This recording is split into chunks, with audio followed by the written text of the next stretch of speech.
Et pour terminer,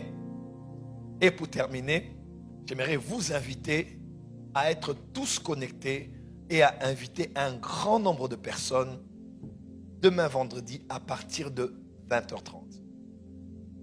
De quoi il s'agit? Il s'agit d'un objectif atteint que je m'étais assigné de choquer la francophonie. Et l'objectif a été largement atteint. Et je m'en félicite vivement. Quel objectif? J'étais ici en costume avec une voiture qu'on a sémée à l'extérieur.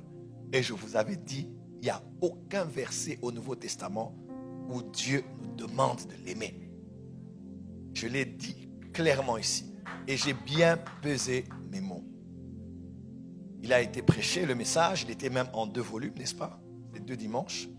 Ceux qui étaient ici ont très bien compris de quoi il s'agissait. Quelques personnes ont voulu récupérer la situation pour qu'au-delà même d'un débat biblique, on commence à toucher à ma personne comme faux prophète, comme aventurier, comme tout ça. C'est parti ici, c'est parti même à Kinshasa, un de nos journalistes à Kinshasa, ça avant-hier là, qui m'attaque beaucoup sur les réseaux sociaux, c'est fait encore le plaisir de tatou là, voilà encore ce qu'il dit. Vous savez, quand tu n'aimes déjà pas quelqu'un, tout ce qu'il dit là, ça ne va pas passer dans ta tête.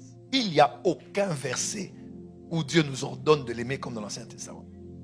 Et quelqu'un a dit, mais la Bible déclare, tu aimeras le Seigneur ton Dieu. Jésus a dit, c'est ça la loi et les prophètes. C'est la loi. Ce n'est pas sous la grâce. Parce que quand j'enseignais, j'expliquais, on n'est plus sous la loi, on est sous la grâce. Comment l'amour était perçu dans l'ancienne alliance et comment l'amour doit être perçu dans la nouvelle alliance. Et vous allez écouter demain la bonne nouvelle. En anglais, on dit too good to be true. C'est-à-dire que c'est une nouvelle trop bonne pour être vraie. Et ça, la religion n'aime pas ça. Parce que la religion aime faire des choses pour plaire à Dieu. Tu te sanctifies pour qu'on sache que lui, il craint Dieu. Alors que c'est même pas ça. Dans l'évangile, dans la bonne nouvelle, dans le royaume, c'est Dieu qui nous a aimés. Alléluia. Et c'est lui qui nous a aimés le premier. Voilà pourquoi nous l'aimons. Parce que lui nous a aimés le premier. Alors demain à 20h30, en direct de ma chaîne YouTube, je vais un peu répondre à quelques questions, éclairer le corps de Christ, aller un peu plus en profondeur. Car quand je dis que j'ai choqué, j'ai atteint mon objectif. Parce que je vois beaucoup de gens me taguer. Prophète, qu'est-ce que tu racontes? Je dis, vous ne savez pas juste. Vous savez, à un moment même, Jésus a dit, je vous donne un nouveau commandement. Donc, il y avait un ancien où on vous disait, aime ton prochain comme toi-même. Mais moi, je vous dis maintenant, n'aimez plus vos prochains comme vous-même. Maintenant, aimez votre prochain comme moi, je vous ai aimé. Oui? Donc, on verra, dis avec moi, l'ancien et le nouveau. Après, Jésus a dit, on ne met pas du vin nouveau dans des vieilles outres. Donc, beaucoup de gens difficiles parce qu'ils sont encore dans les messages cartésiens. Un pasteur m'a écrit aujourd'hui, il m'a dit, explique-moi plus, je ne comprends pas. Quand je l'ai expliqué, il m'a dit, hey, on était mal habitués. J'ai dit oui. J'ai dit, c'est ça le christianisme. C'est Jésus, ce n'est pas nous. C'est d'abord lui. Ce n'est pas nous.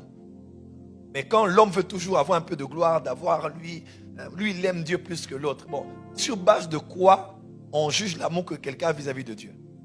C'est un sentiment. Ce sont des œuvres. Et Apocalypse 2 explique clairement en disant, je connais tes œuvres. Hein.